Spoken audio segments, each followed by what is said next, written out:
नमस्कार दोस्तों, स्वागत है आपका एक और एपिसोड में।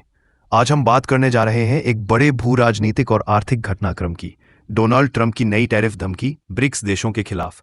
और सबसे बड़ा सवाल, क्या भारत इस क्रॉसफायर में फंस गया है? तो आइए इस पूरे मामले को विस्तार से समझते हैं।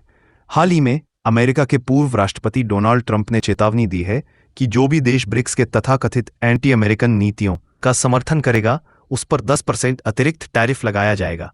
और यह कोई सामान्य बयान नहीं है। ट्रंप ने भारत का नाम भी सीधे तौर पर लिया है। उन्होंने कहा कि अगर भारत ब्रिक्स में बना रहता है तो उस पर भी यह अतिरिक्त टैक्स लगाया जाएगा।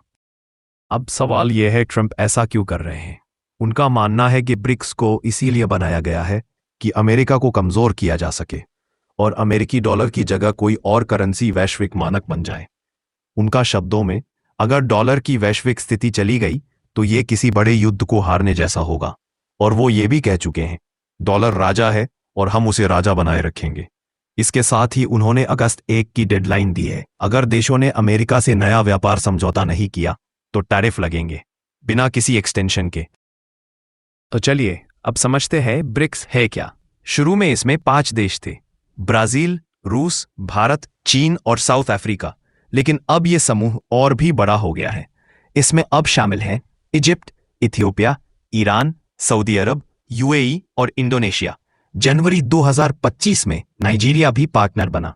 ब्रिक्स खुद को ग्लोबल साउथ यानी विकासशील देशों का मंच कहता है, जिसका मकसद है विश्व की राजनीतिक और आर्थिक व्यवस्था में ज्यादा भागीदारी और न्यायपूर्ण प्रतिनिधित्व।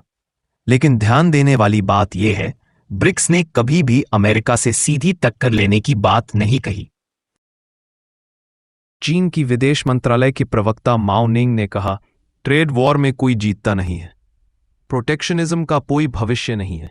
हाल ही में रियो डी जेनेरो में हुई 17वीं ब्रिक्स बैठक में इस समूह ने अनुचित और एकतरफा टैरिफ बढ़ोतरी की निंदा की और कहा कि ये डब्ल्यूटीओ के नियमों के खिलाफ है।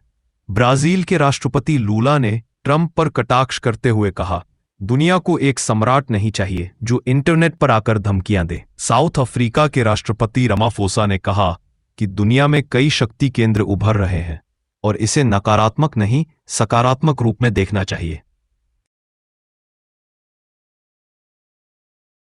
अब सवाल, भारत कहाँ खड़ा है? भारत ब्रिक्स का संस्थापक सदस्य है। प्रधानमंत्री नरेंद्र मोदी भी 17वीं ब्रिक्स समिट में शामिल हुए थे। तो क्या भारत को भी ये 10% टैरिफ झेलना पड़ेगा? संभावना है, लेकिन भारत की रणनीति थोड़ी अलग है। विदेश मंत्री एस जयशंकर ने साफ किया है कि भारत का मकसद सिर्फ ट्रेड में सुविधाजनक रास्ते खोजना है। भारत डॉलर को निशाना नहीं बना रहा है।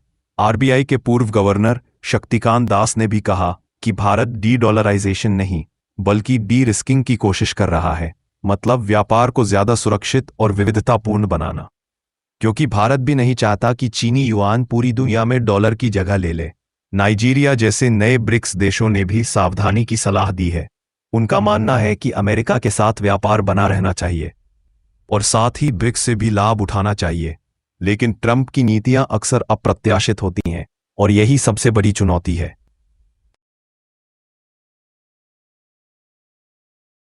इस टैरिफ संकट का असर सिर्फ अमेरिका या ब्रिक्स तक सीमित नहीं है।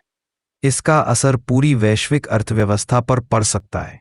2025 की मिड ईयर रिपोर्ट्स पहले ही धीमी विकास दर की चेतावनी दे रही हैं और अब ये टैरिफ वॉर इस अनिश्चितता को और बढ़ा रहा है।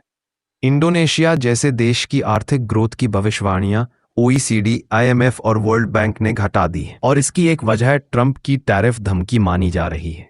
यहां तक कि अमेरिका में भी ये टैरिफ महंगाई को बढ़ा सकते हैं। तो साथियों, बात साफ है, दाम बहुत ऊंचे हैं। क्या ट्रंप की धमकियों से ब्रिक्स देश पीछे हटेंगे या इससे उनका आपसी गठजोड़ और मजबूत होगा? और भारत, क्या वह अमेरिका से रिश्ते बिगाड़े बिना ब्रिक्स में रह पाएगा?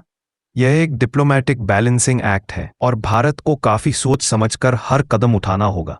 अब आपकी बारी है, आप क्या सोचते हैं इस पूरे घटनाक्रम के बारे में? अगर ये वीडियो पसंद आया हो तो इसे लाइक करें, शेयर करें और चैनल को सब्सक्राइब करना न भूलें।